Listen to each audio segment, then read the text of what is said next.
얼마 전에 대전에 갈 일이 있어서 아침에 이제 차를 타고 출발을 하려고 하는데 갑자기 교통사고라는 단어가 떠올랐습니다. 그리고 아주 약하지만 혹시 그 교통사고가 나에게도 일어날 수 있지 않을까라는 생각이 들었습니다. 근데 저는 그 생각이 사탄의 이 나쁜 놈의 새끼가 나를 이렇게 유혹하려고 하는 거로 물러가라 소리를 지르고 나는 내게는 그런 일이 안 일어난다라고 이렇게 담대하게 선포하고 출발을 했습니다. 근데 고속도로 들어간 지 30분 만에 엄청나게 큰 트럭 2대하고 부딪혀가지고 대형 사고가 났습니다. 유리창 2개 부서지고 차 문짝 3개 날아가고, 그래서 차가 막 우지끈 이제 부서지는 순간 무슨 생각이 들었겠습니까? 아침에 그게 하나님의 신호였구나. 근데 그걸 제가 해석을 제대로 안 했잖아요. 그러다 보니까 평소 운전 습관 그대로 운전했던 그대로 가다가 그렇게 사고가 난 거죠.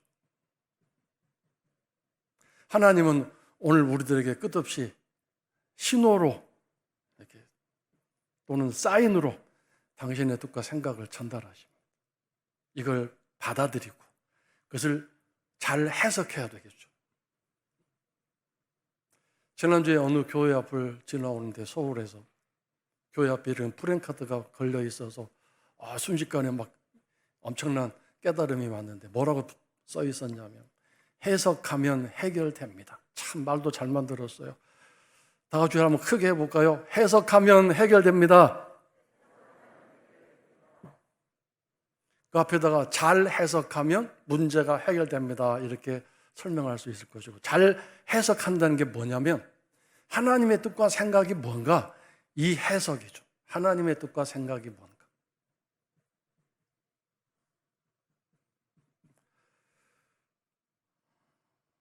하나님은 오늘 우리들에게 신호를 보내십니다. 그 신호를 먼저 잘 받아들여야 됩니다. 그 신호를 제대로 받아들이지 않고 놓쳐버리면 하나님이 우리를 인도하시고자 하는, 우리를 보호해 주시고자 하는, 우리의 삶에 은혜를 주시고자 하는 그 인도하심을 붙잡을 수 없습니다. 그리고 그 신호를 받아들였다 할지라도 그 신호를 제대로 잘 해석할 수 있는 능력, 전문가적인 그런 훈련이 되어 있어야 하나님이 원하시는 쪽으로, 하나님이 기뻐하시는 쪽으로 그것을 해석하고 이해하고 분별하고, 그리고 세 번째로 삶에 그것을 적용할 수 있겠죠. 아무리 해석을 잘해도 사실 그게 하나님의 신호일 경우 하지 말라, 해서는 안 된다, 또는 하기 싫은데 이거 해라 저거 해라 하는 신호가 일 경우 많습니다. 내가 변화되고 바꿔지는 쪽으로. 그러니까 그게 쉽지 않죠. 그래서 그것을 삶에 적용하지 않으면 그것도 그것으로 끝나는 겁니다. 제가 얼마 전에 어디를 가서 어떤 분을 만나보고 싶은 생각이 있어서 결정했습니다. 그분에게 간다고 얘기는 안 했지만, 확실하게 날짜는 안 정했지만 대충 이제 제가 가서 만날 것이라고 언질은 줬습니다. 그래서 이제 날짜를 정하고 이제 시간을 정해서 전화를 연락하려는 순간에 성경책에서 우연히 사도행전에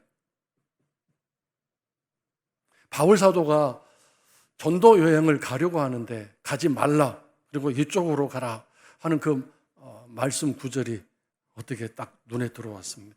근데 다른 구절이 아니라 가지 말라, 하나님이 맡고 계신다. 이게 내 마음에 확 와닿았습니다. 하나님의 신호가 제게 온 거죠. 그래서 그것이 내가 가고자 하는 일과 연결이 되면서 해석이 됐습니다. 가지 말라고 하시는 하나님의 신호구나. 해석을 잘했죠.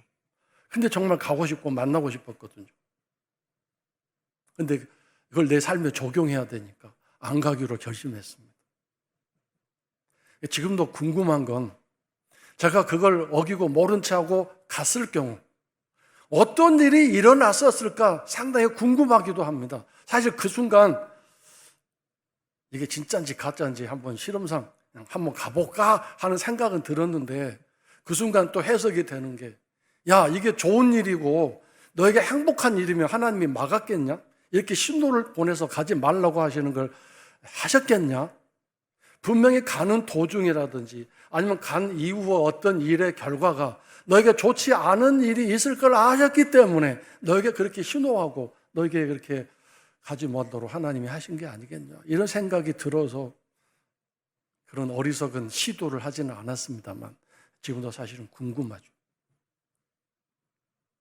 성도 여러분, 하나님은 늘 우리에게 말씀하시는데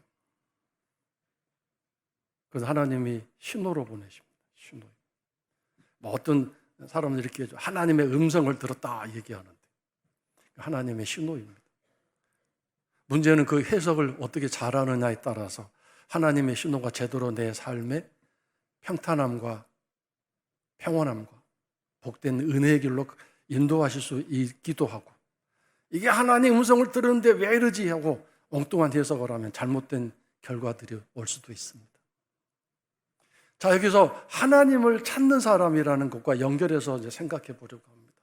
올 한 해 동안에 우리는 하나님을 찾는 사람이 됩시다. 이런 신앙의 목표를 가지고 살아왔습니다. 하나님을 찾는다. 이것은 결국 하나님의 신호를 늘 기다린다. 하나님의 신호가 오면 곧바로 받아들일 준비가 되어 있다. 그런 뜻입니다. 왜냐하면 이 찾는다라는 말에는 두 가지 의미로 우리가 해석할 수 있는데 한 가지는 잃어버린 것을 다시 발견하기 위해 다시 가지기 위해 애를 쓴다, 노력한다 그런 의미가 있습니다. search라는 단어를 쓰는데 searchlight를 켜고 아주 작고 눈에 잘 보이지 않는 것을 찾아내기까지 애쓰고 수고하는 의미가 거기에 담겨져 있습니다. 잃어버린 것을 찾는다. 필립 얀시란 분이 내 안에 하나님이 안 계신다, 하나님이 없다 이런 책을 썼는데 어느 날 내가 힘들고 어려워서 하나님 했는데 하나님이 내 안에 안 계신대. 믿음도 떨어져 있고 기도도 안 나오고 그 순간에 그때서야 하나님이 안 계신다는 걸 알게 되는 거죠. 여러분 핸드폰을 손에서 놓지 않고 늘 그것을 가까이 두고 한순간도 그것을 잊어본 적이 없죠. 그래서 잠시라도 그것이 내게서 멀리 떨어져 있을 경우 핸드폰 어디 갔지? 라고 다시 찾아냅니다. 혹시 식당에 가서라도 그걸 놓고 왔을 경우 물론 거기 일하시는 분이 후닥닥 뛰어나와서 핸드폰 놓고 갔어요 하면 좋겠지만 놓고 그냥 차 타고 가버렸어요. 근데 핸드폰을 안 쓰는 분이라면 모르겠지만 20분, 30분 내로 다시 핸드폰을 찾아서 이렇게 할 수 있는 일들이 있기 때문에 그때 핸드폰을 찾아서 없다.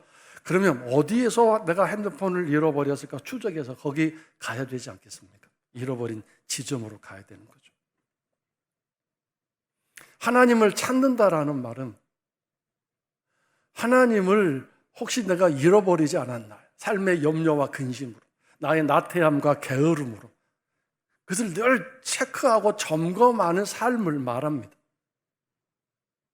화가 났을 때, 절망적일 때, 두려움이 있을 때, 어떤 선택을 해야 할 때, 내 안에 하나님이 계시면 그런 모든 일들을 신앙적으로 반응하고 그것들을 감당해내고 또 이겨나갈 수가 있을 것입니다. 그러나 내 하나님이 안 계시면 자기도 모르는 사이에 그냥 감정 그대로 다 행동하고 반응을 보이고 또 선택을 내 마음대로 내 생각대로 해버릴 수 있을 것입니다. 그러다가 나중에 내가 왜 그랬을까라는 후회와 또는 자책감으로 괴로울 때가 많이 있지 않겠습니까? 그때 내가 좀 하나님께 여쭈어보고 하나님 또 생각해보고 기도했으면 될 걸. 근데 왜 그때 못했어요? 하나님이 내 안에 안 계시니까 그랬어요. 그런 성질내는 거, 섭섭한 거, 짜증나는 것, 두려움과 염려가 막 몰려들어올 때는 그게 뭔가요? 하나님의 신호일 수 있어요. 너 지금 너 안에 내가 없구나. 네 안에 내가 들어갈 자리를 좀 만들어 놓지 않고 나를 몰아냈구나.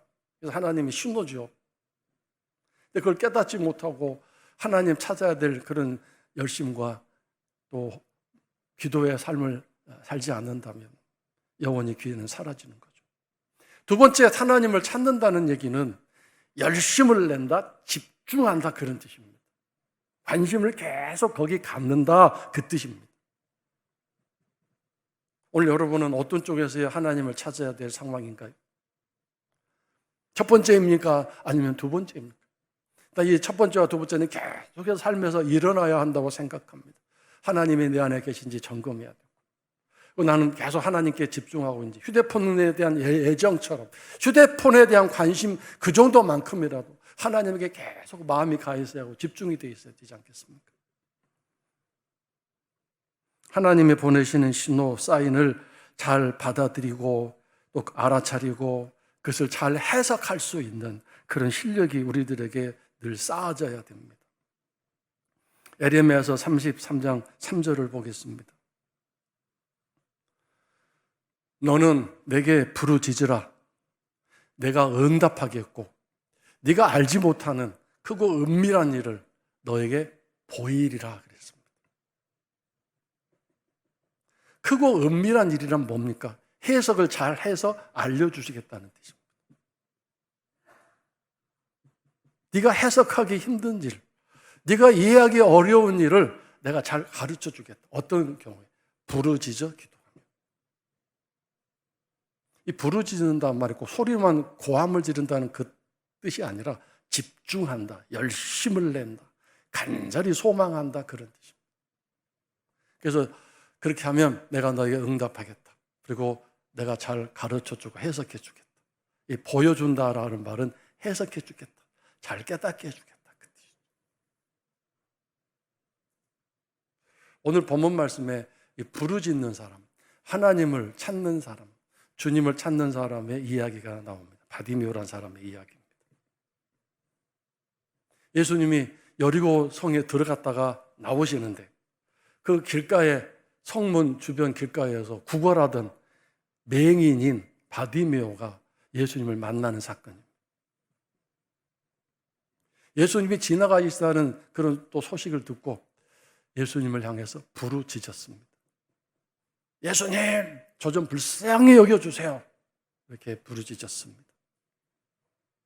이 부르짖음도 해석을 잘한 사람이기 때문에 그렇게 부르짖었을 거예요. 부르짖음에 대한 예수님, 다윗의 자손 예수님, 저 좀 불쌍히 여겨주세요. 불쌍히 여겨만 주시면 이제 모든 문제들이 해결될 수 있다고 생각했기 때문에 그런 기도를 했겠죠. 그런데 그 당시에 이 맹인은 사람들로부터 죄인이기 때문에 저렇게 소경이 됐고, 그래서 지탄을 받고 비난과 조롱을 받는 대상이었습니다. 가족들도 그를 내버릴 정도였습니다. 그래서 길가에서 간신히 얻어먹고 살아야 될 비참한 신세가 됐는데, 이 바디메오는 어떻게 예수님을 알게 됐을까요? 생각해 보세요. 그가 눈을 뜬 사람처럼 예수님의 전도 여행할 때 따라가서 설교 들은 적도 없을 거고, 모두가 죄인 취급하는데 누가 바디메오를 일부러 데리고 가서 예수님 설교 현장에 앉혀서 설교 듣게 해준 일도 없을 것입니다. 하루 간신히 구걸해서 하루 먹고 살아가는 이 바디메오가, 또 눈도 모르는 이 바디메오가 어떻게 예수님 만나러 갈 수 있었겠습니까? 단지 그가 길가에 앉아서 누가 나에게 오늘 일용할 양식 주지 않을까, 그것만 집중하고 있는데 그게 그의 전 하루의 삶의 목표고 인생의 목표 아니겠습니까? 넉넉하지도 않고 부족한 가운데서 오늘은 또 어떻게 먹고 살 수 있을까? 그런 쪽에서 늘 자기 앞에 돈통에 돈 떨어지는 소리, 그것만 집중하고 있는 사람인데 하나님이 그에게 신호를 보내신 것 같습니다. 물론 다른 많은 사람에게도 신호가 갔죠. 신호를 받아들이고 그것을 해석하는 사람이 드물지요. 오늘 말씀 보면 예수님이 여리고로 들어갔다가 나오실 때 많은 사람들이 예수님을 따라다녔습니다. 근데 그 중에 어느 누구도 예수님을 만나 삶이 달라지고 변화가 되고 은혜를 입고 기적을 입었다 기록이 없습니다. 바디메오 한 사람. 사람들이 지나가면서 오고 가면서 예수에 대한 이야기를 하는 걸 제가 들었겠죠. 한 번 듣고 두 번 듣고 세 번 들었는데, 이 바디메오의 삶의 목표는 뭐라고요? 먹고 사는 거잖아요. 넉넉한 것도 아니고 하루 구걸해서 하루 먹고 사는 사람이에요. 그 하루에 얼마나 이 돈통에 먹을 것이 오는지 안 올지, 이건 정말 빈약한 상태겠죠. 넉넉하지는 않을 거예요. 그러니까 얼마나 하루 종일 그 모든 생각과 마음이 거기에 가 있겠습니까? 그 사람에게 예수의 예자가 마음에 들어온다는 것은 이건 거의 불가능한 일 아닙니까? 뭔가 삶에 여유가 있고 넉넉해야 그 다음에 이렇죠. 그때 내가 좀 사업이 좀 되면 그때 교회 나갈게. 아니 내가 좀 사업에 좀 여유가 생기면 그때 새벽기도 나갈게. 또 내가 좀 이렇게 사업에 이렇게 빚도 갚고 그렇게 되면 그때 이제 제가 11조도 하겠습니다. 이런 대답하는 분이 많습니다. 근데 그런 얘기가 들려올 때 그것이 하나님이 내게 주시는 신호가 아닐까 잘 붙드셔야 됩니다. 바디메오는 그 신호를 붙드는 거죠. 그래서 예수 그리스도에 대한 소망이, 꿈이 그 마음속에 새겨지고 자라고 성장하게 된 거 아니겠습니까? 그리고 해석을 했죠. 내가 예수 그리스도를 만나면, 주님이 나를 만나주시면 내 인생이 달라질 수 있다. 나도 그렇게 될 수 있다. 다른 사람의 구주뿐만 아니라 나의 구주도 되실 수 있다.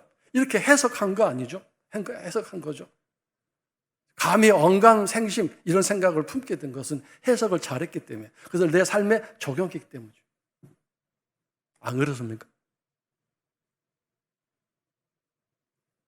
그래서 저는 예수님이 이런 바디메오의 꿈과 소망을 아셨기 때문에, 그래서 이 바디메오 앞을 지나가셨다고 생각합니다. 그런데 여러분, 바디메오가 예수님을 부르짖습니다. 이건 일생일대의 결사적인 몸부림입니다. 들어주시면 말고 안 들어주시면 안 되고, 그게 아니라 해석을 너무도 잘해서 그 마음속에 하나님을 찾는, 주님을 찾는 마음이 막 끌어 넘치고 있기 때문에 온 힘을 다해서 이렇게 부르짖었어요. 다윗의 자손 예수여, 나 좀 불쌍히 여겨주세요. 얼마나 크게 부르짖었으면 주변 사람들이 시끄럽다, 조용히 해라, 무슨 이 난리 났느냐고 막 윽박지르고 핍박을 하고 욕을 하고 난리가 났습니다.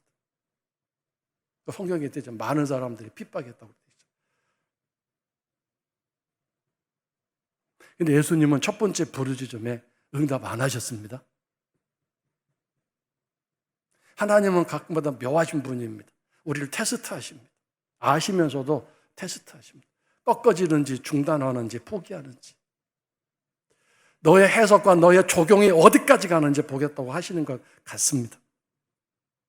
이 하나님을 찾는 이 열심히 집중이 얼마나 대단했는지 아랑곳하지 않습니다. 두 번째 더 크게 부르짖습니다. 그 사람들의 윽박지름, 야단침, 꾸중을 넘어설 수 있는 더 온 힘을 다해 부르짖습니다. 여러분이 정말 어떤 사건을 통해서 하나님의 신도를 받아들이고 은혜를 받고, 그래서 내가 새벽기도 나가야 되겠구나 결단하고 해석을 하고 이제 삶에 적용해서 실천해서 새벽기도 갔다 오는데 평탄하고 좋은 일만 일어나면 얼마나 다행이겠습니까? 새벽기도 간 지 얼마 안 돼갖고 그냥 사고 날 수 있고 차가 그냥 미끄릴 수도 있고, 갔다 왔는데 또 남편과 또 아내와 뭐 우당탕 할 수도 있고 사업이 안 될 수도 있고 안 좋은 소식 들려올 수도 그럴 수도 있습니다. 그러나 정말 내가 하나님의 신호를 잘 받아들이고 내 마음의 해석을 잘해서 확신과 소망과 꿈으로 그것이 내 삶에 적용되어 있다면 그런 것에 아랑곳하지 않습니다. 하나님이 어떠하신 분인가 알고 있기 때문에, 하나님이 나의 구주시다는 걸 해석을 해서 잘 적용했기 때문에 흔들리지 않습니다. 더 열심히, 더 간절히 하나님께 나아갈 수 있는 것이죠. 예수님은 바디메오의 두 번째 더 큰 부르짖음에 그때 길을 멈추시고 바디메오를 불러오라고 말씀하셨어요. 놀라운 일이죠. 예수님이 직접 바디메오에 가시지 않습니다. 불러 데려오라고 말씀하셔요. 주변에 있는 사람 따뜻하게 바디메오야, 예수님이 너 찾으신다. 그를 데리고 인도에 가지 않습니까? 이런 여러 가지 일련의 일들을 잘 생각해 보시면 내가 믿음을 가지고 살아간다는 게 무엇인가를 다시 한번 깨닫습니다. 너의 믿음이 너를 구원하였다고 말씀하셨죠. 내 능력이 너를 구원했다가 아니라 바디메오 너의 믿음이 너를 구원했다라고 말씀하지 않았습니까? 그 믿음이 뭔가요? 길가에서 구걸하다가 예수라는 그 소식을 받아들이고 그것을 차곡차곡 저장해서 내버리지 않고 예수와 나와의 무슨 상관이야. 나는 그냥 오늘 일용할 양식을 누가 구걸만 해서 잘 받아들이면 그건 난 삶이 되지. 이렇게 거기서 끝난 게 아니라 그걸 잘 받아들이고 저장하고 축적해서 꿈을 키워가고 소망을 키워가고 잘 해석해서 그 예수님이 나의 예수님이 되실 수 있다. 내가 언제만 기회만 되면 내가 주님을 만나야지. 이런 꿈을 가지고 있기 때문에 주님이 만나주신 거 아니겠습니까? 그러나 그 주님을 향해 부르짖는 가운데 실패도 있고 절망도 있고 부르짖지 못할 여러 가지 방해도 있었지만 그걸 이겨내고 끝까지 그 간절함, 하나님 찾는 일을 포기하지 않았을 때 또 주변 사람들의 도움을 얻어서 주 앞으로 갈 수 있었지 않습니까? 얼마나 멋지고 신나는 질문입니까? 내가 너에게 뭘 해주기를 원하느냐? 백지수표를 딱 내놓으셨습니다. 첫 번째 이거 해주세요. 두 번째 이거 해주세요. 세 번째 이거 해주세요. 할 수도 있는데 바디메오는 얼마나 겸손한지 착한지 눈만 떠주게 해주세요. 이것만 해줘요. 저는 정말 바디메오가 좀 안타까워요. 첫 번째 눈 떠주게 해주세요. 두 번째 집 주세요. 세 번째 예쁜 아내 주세요. 막 이렇게 할 수도 있는데 안 했잖아요. 여러분과 나 같으면 그렇게 했겠죠? 아니에요? 분명히 저는 그렇게 1번, 2번, 3번 해서 주님이 다 들어주셨을 거라고 생각해요. 근데 바디메오는 내 눈만 떠주시면 난 더 이상 바랄 게 없습니다. 그렇게 얘기를 해서 백지수표에 딱 한 줄만 써서 그 순간 너의 믿음이라고 했는데 그건 믿음이 뭔가요? 받아들이고 꿈을 쌓고 잘 해석해서 계속 하나님을 향한 소망을 계속 성장시키고 그다음에 부르짖고 포기하지 않고 계속 부르짖는 이 모든 일련의 과정들이 믿음이다라고 설명해 주셨습니다.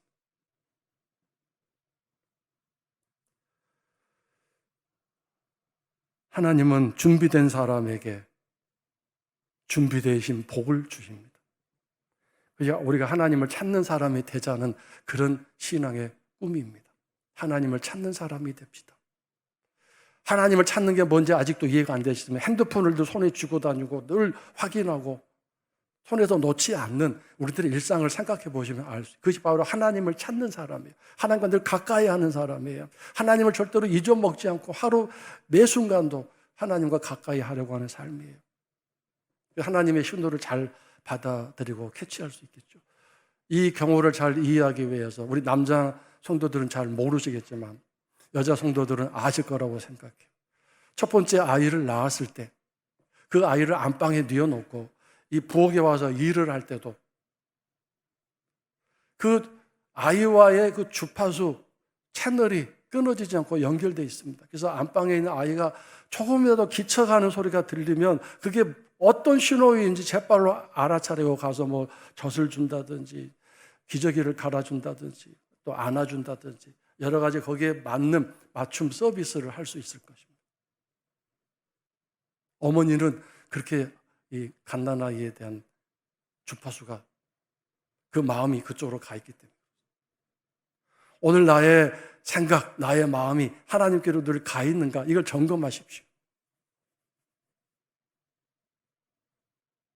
그것이 바로 기도 생활이고 날마다 하는 말씀 묵상의 생활이고 그걸 점검하고 체크하고 지금 채널이 잘 뚫려 있는지 또는 염려나 근심으로 채널이 막혀 있지는 않는지 게으름과 나태함으로 나의 하나님과의 채널이 지금 막혀져 있지 않는지 그 점검하는 필요한 일이 매일 아침 새벽 기도일 수 있고 말씀 묵상일 수도 있는 것입니다.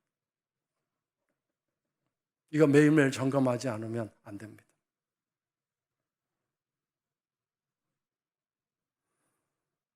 오늘 우리들이 하나님 앞에서 하나님이 주시는 신호, 모든 일의 신호를 잘 분별하실 수 있기를 바랍니다. 작은 일에서부터 큰 일까지 하나님은 나에게 말씀하셔요. 신호 또는 사인을 보내서 말씀하셔요. 오늘 이 설교가 어떤 분에게 어떤 사인이 될 수 있는 분도 있습니다. 또 어떤 분은 장로님의 대표 기도 중에 어떤 말 한마디가 마음에 딱 와닿아서 사인이 될 수도 있습니다. 또는 찬송가 어느 한 구절이나 한 단어가 부르는데 그것이 마음에 딱 와닿아서 하나님의 신호가 될 수 있습니다. 하나님은 이 세상 모든 만물을 통해서 당신의 신호를 보내십니다. 이걸 잘 깨닫고 분별할 수 있는 그런 하나님께 집중된 마음이 있으셔야 됩니다. 고난과 고통도 하나님의 신호입니다. 고난, 고통은 우리가 그냥 해결하고 넘어갈 일로만 생각하시는데 그렇게 되면 아쉽습니다. 하나님은 고난과 고통을 통해서 당신의 뜻과 생각을 전달하시고자 하는 그런 때도 있기 때문입니다. 그래서 기도하셔야 됩니다. 하나님, 이 고난과 고통이 내게 왜 왔는지 말씀해 주세요. 이 고난과 고통을 통해서 내게 하시고자 하는 말씀이 뜻이 뭡니까? 내가 깨달아야 될 그게 뭡니까? 깨닫게 해주세요. 알게 해주세요. 이렇게 기도해야 되지 않겠습니까? 근데 그냥 줄창 곳곳 고난을 해결해 주세요. 어려움을 해결해 주세요. 이거만 하고 앉았으면 하나님이 답답하시지 않겠습니까? 어떤 부분은 그렇게 얘기했어요. 고난과 고통은 하나님이 내게 스피커로 말씀하시는 순간이다. 이렇게 얘기하는 분도 있습니다. 그냥 작은 신호, 작은 시그널로 보냈는데 알아듣지 못하고 캐치하지 못하고 있으니까 채널이 막혀 있으니까 할 수 없이 하나님이 안타까워서 그렇게 크게 고난이라는 고통을 통해서 스피커로 말씀하실 수도 있는 것입니다. 그리고 또 한 가지 해석을 잘해야 될 것 중에 두 번째는 뭐냐면 내 말, 내 생각, 내 행동이 하나님 뜻에 맞는지 안 맞는지 그 해석 잘 하셔야 돼요. 교회에 관해서, 교회에 대해서, 성도에 대해서, 하나님의 일에 관해서 특별히 말할 때는 정말 신경 쓰셔야 됩니다. 내 주장을 얘기하고 내 생각을 피력하려고 할 때도 그것이 하나님 뜻에 맞는지 안 맞는지 확인하고 그것을 하셔야 됩니다. 그것이 해석입니다. 그냥 내 판단에, 내 사리 판단에, 요즘 우리가 사사기를 묵상하고 있는데 거기 그 시대의 사람들의 특징이 뭡니까? 자기 소견에 옳은 대로 다 살고 주장하고 살았다. 그렇게 써 있습니다. 자기 소견, 자기 입장. 여러분 다 그렇잖아요. 내 생각이 다 옳잖아요.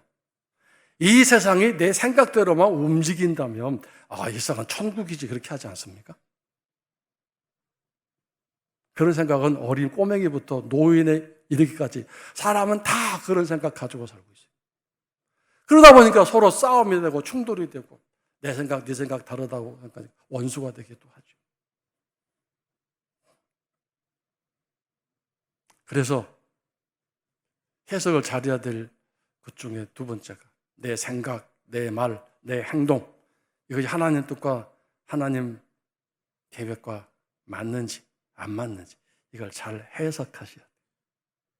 안 그러면 그것이 아무리 현실적으로 맞아 보이고 이론적으로 맞고 논리적으로 맞고 그렇다 할지라도 하나님 뜻과 전혀 다른 엉뚱한 주장과 논리와 생각이 될 수 있기 때문에 그래서 여기서 이제 우리는 다음 주에 그 말씀 다시 한번 확인할 텐데 마태복음 12장 36절의 말씀이 중요합니다. 거기 뭐라고 되어 있냐면 주님이 이 땅에 다시 오시는 날 당장 그때마다 하면 좋겠는데 그게 아니고 이 땅에 다시 오시는 날 우리가 한 말이 하나님 보시기에 무익하다고 판단되시면 무익하다.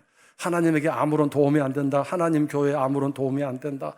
성도에게 아무런 도움이 안 되는 말을 나는 뭐 대단히 유익한 말로 좋은 말로 멋진 생각으로 얘기를 했는데 하나님 보시기에 그렇지 않다.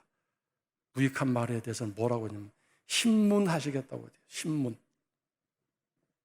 신문이란 말이 얼마나 무서운다 하는 거예요. 그 고문이 포함되는지 안 되는지는 모르겠지만 신문하시겠다 이렇게 기록이 되어 있습니다. 그래서 이 말하고 생각하고 내 주장 내세우고 하는 게 참 조심스러운 일이구나. 해석을 잘해서 하나님 뜻에 합당한 말, 하나님이 기뻐하시는 말, 이렇게 하면 얼마나 행복한 삶이 될까. 그래서 가장 안전한 길이 뭡니까? 안전한 방법.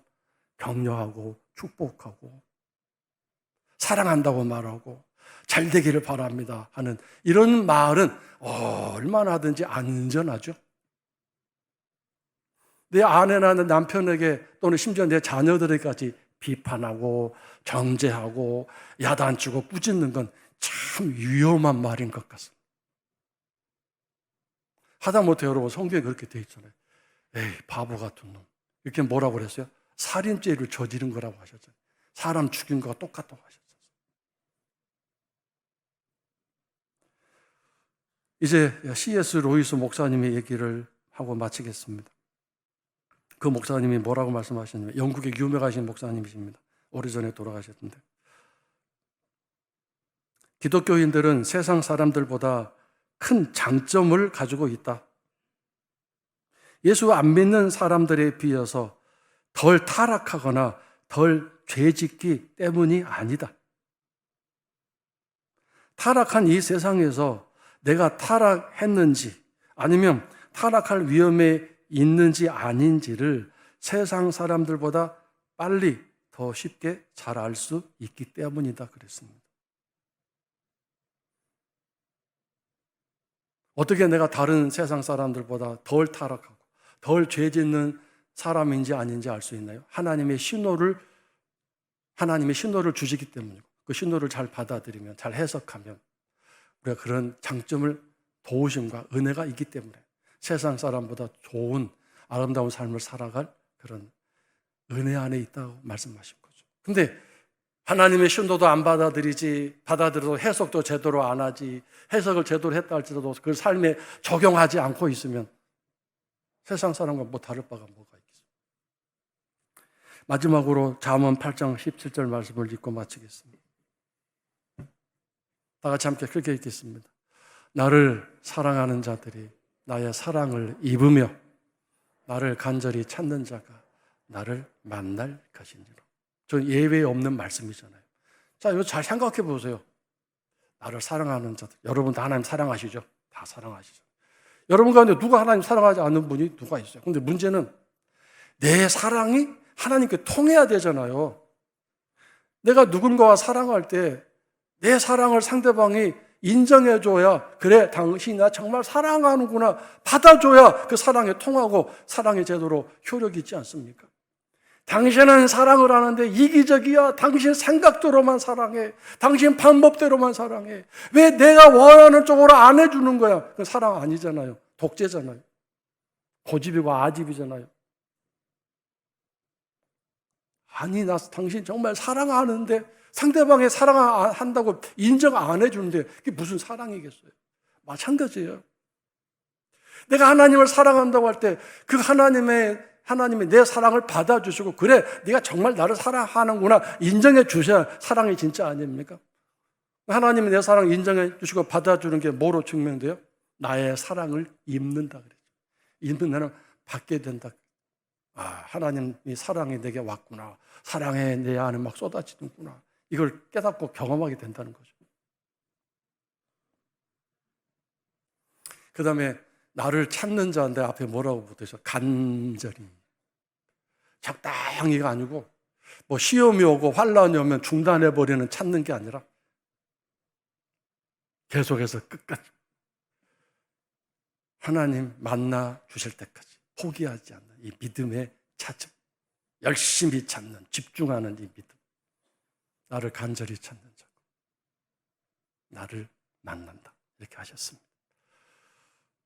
그래서 12월 달 이 신앙을 다시 한번 점검하고 확인하셔서 내년 2022년이 성도 여러분에게 멋지고 아름다운 한 해가 되는, 하나님을 늘 만나시고 하나님 사랑을 날마다 입으시는 복된 한 해가 되시기를, 이 11월 한 해 동안 잘 준비하십니다. 그런 한 해가 또 될 수 있기를 주의 이름으로 축원합니다.